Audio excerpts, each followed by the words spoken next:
Tennis tactics are often compared to chess. The best tennis players are supposedly executing complex, predetermined moves prior to the point starting, but I'm here to tell you that none of that is true. Tennis is nothing like chess. It's a game that's based on feel, muscle memory, and most importantly, instincts. Even if you wanted to execute complex tactics, you wouldn't be able to, because it's a game that's highly unpredictable. And for that reason, tennis tactics have to be simple. And how do I know this to be true? Well, I've been a coach for many years, and I know that when I give my players complicated, complex tactical instructions, these are inexecutable. And the simple reason for that is that the tennis game is highly unpredictable. So for that reason, I've always given very simple tactical instructions to my players, and these by far produce the best results. So what you're going to do now is you're going to run every ball down. You're not going to watch the ball go by you. You're not going to watch the drop shots bounce 2 or 3 times before you get to them. You're going to fight like it's the last set you'll ever play. That's how you have to treat this set. You're going to fight to the max, and you're going to play aggressive, high percentage tennis. Okay. All right? Aggressive, high percentage tennis. You're not going to push, but you're not going to come out here and blast the ball like a madman. You're going to play aggressive, high percentage tennis, and you're going to fight like you've never fought before. Okay. And then let's just see what happens.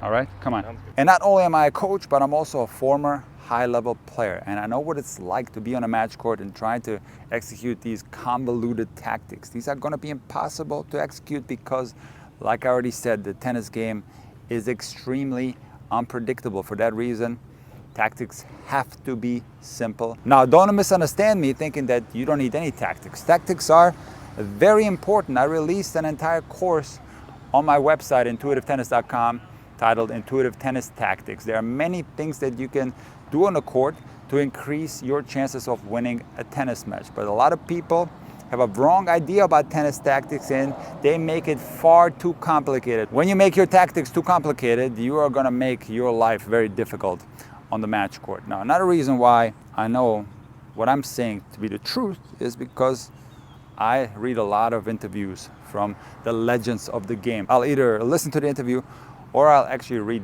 the interview transcripts. And there's so much that you can learn from the interviews. But there's another way that you can get an insight of what the greatest players of all time think when they play matches. And that is the Laver Cup. That's one of the reasons why I love the Laver Cup so much, because we get to hear the legends coach the other players. And the last Laver Cup, we had the great pairing of Nadal and Federer playing doubles in Federer's last match.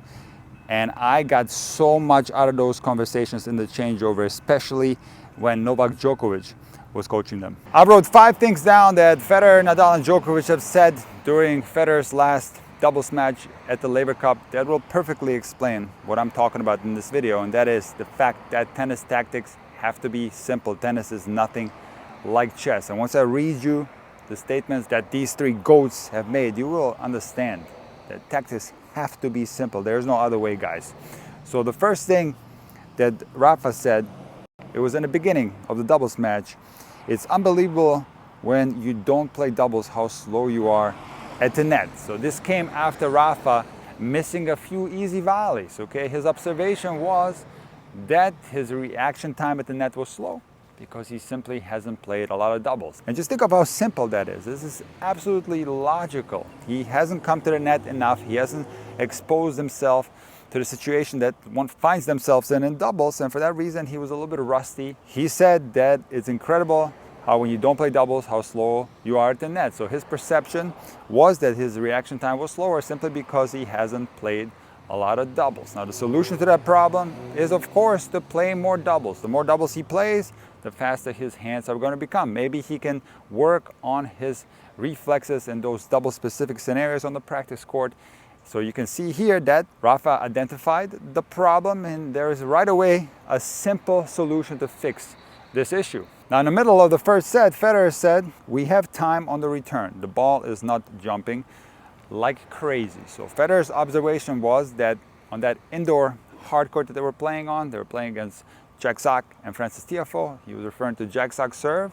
It wasn't bouncing like it normally does. So he was observing the bounce of the serve, and his perception was that it wasn't so bad. The ball wasn't bouncing like crazy. The bounce was kind of low. And so his perception was that they would get a chance to get a break in that first set, in which they did. And for that reason, he quite possibly adjusted his positioning on the return. He moved up a little bit closer because the ball wasn't jumping like it normally does on Jack Sock's serve. So you understand how simple the problem solving in a match is. The tactics stemmed from an observation based on the court speed, and there's a simple solution that Federer got from his observation to take more chances on the return because the ball wasn't as lively as it would be on other courts. Now, it took Federer and Nadal a while to get the first break. In fact, they got it towards the end of the first set. But somewhere in the middle of the first set, Federer said the following: "We cannot be scared to miss the ball. We don't want to miss pushing." And I don't know how many times I've said this on my YouTube channel. And I've said this to a lot of my students. If you watch my on-court lessons, you will see this statement repeated by me many, many times. And my observation has always been that when players are very careful, when they start pushing the ball, their intention is to get the ball in because they're missing. But the exact opposite happens of their intention, where they start missing a lot more because they don't have a lot of muscle memory built up for the push. This is a completely different technique, and they end up missing even more than if they go for their shots. So the fact that Federer said this at the Laver Cup, I was so happy to hear these words coming out of his mouth, something that's so simple, applied to the legends of the game, the greatest players of all time. You cannot be scared to miss because you're gonna miss anyway. Trust your shots and go for them. Now, out of all the things that I've wrote down from this Laver Cup double smash, my absolute favorite was what Djokovic said to Federer and Nadal. And this is when they were in a little bit of trouble. They weren't playing well in the second set. They got broken early, and Djokovic said, "Make Tiafoe play an extra shot." He was referring to both Nadal and Federer going down the line too fast, trying to end the point too fast. He wanted the two goats to stay in the rally longer with Tiafoe because Djokovic, more than anybody in the history of the game, knows that you have to be patient in tennis. It counts the same when your opponent misses than when you hit a winner. Now, Djokovic also knows that while Tiafoe is an incredible player, a super talent, he's a little bit of a hothead and is not known to be the most consistent guy out there. In fact, Djokovic came out the next day and beat Tiafoe 3-1. So Djokovic knows that if you stay with Tiafoe, if you don't lose your patience, he will every now and then give you some mistake. And I thought this was the greatest tip that I heard in the entire Laver Cup. Basically saying, make Tiafoe play an extra shot. I mean, think about how simple that is, guys. That's what I'm saying. Tennis tactics have to be simple. These are not some convoluted plays that you're gonna run. You can't anyway, because tennis is such an unpredictable sport. The tactics have to be simple, and we have proof right there. The GOAT, Novak Djokovic, keeps his tactics extremely simple as well. Now, the last thing I wrote down was actually on match point, with Federer serving at 9-8 in the super tiebreaker on his own serve. And he missed his first serve. He actually did something super smart tactically, because he went on the second serve with a slice down the tee, and he was serving to Jack Sock. So we all know that Jack Sock loves to run around his backhand, especially in doubles. So Federer did the tactical move of switching his second serve and going with a slice up the tee, and this would have worked most of the time, but didn't really place it that well. The ball was still somewhat central, and Jack Sock hit a pretty good forehand. It went very deep.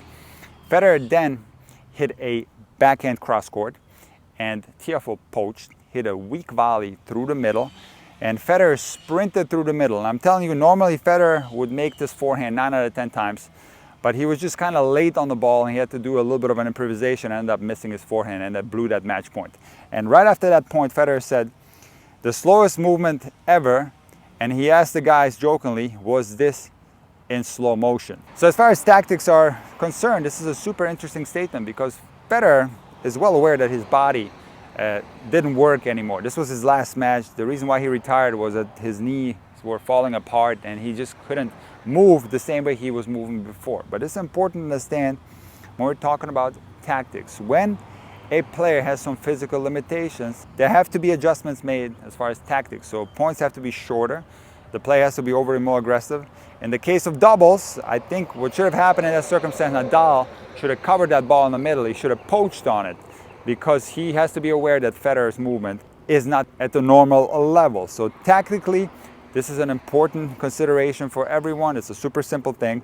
If you have some physical limitations, whatever they may be, this will have a huge tactical implication to your tennis game. So there you have it, guys. The GOATs keep their tactics simple, and so should you. This is one of the biggest misconceptions that's out there, that tennis is this complicated, complex game. It cannot be complex, guys. It's just simply too unpredictable. You have no idea what's going to come from your opponent, especially at the recreational level. Some of you might think that maybe at the recreational level tactics are easier. No, because often at the recreational level there are footwork issues, there are technical issues on the stroke, and a player might have a certain intention, but whether the ball goes where they intended it to go, that's highly unlikely to happen. So it's even more unpredictable at the recreational level than it would be at the professional level. So for that reason, you cannot execute these convoluted, complex, complicated tactics, because they're just not going to pan out. Things that you think are going to happen on a tennis court are not going to take place. You might tell yourself, okay, I'm going to kick it out wide, and I'm going to go down the line, I'm going to run a pattern where I'm going to go 3 times cross court, then I'm going to hit a drop shot. You don't know what's going to happen from the opponent. The opponent could do 100 different things to you, and the tactic that you had planned is going to go right out the window. So for that reason, remember that tennis is an intuitive game. You're watching Intuitive Tennis. I named my channel Intuitive Tennis for a reason. When it comes to tactics, there are many tactics that are intuitive as well. However, there are some tactics that you can execute on a tennis court, no doubt about it.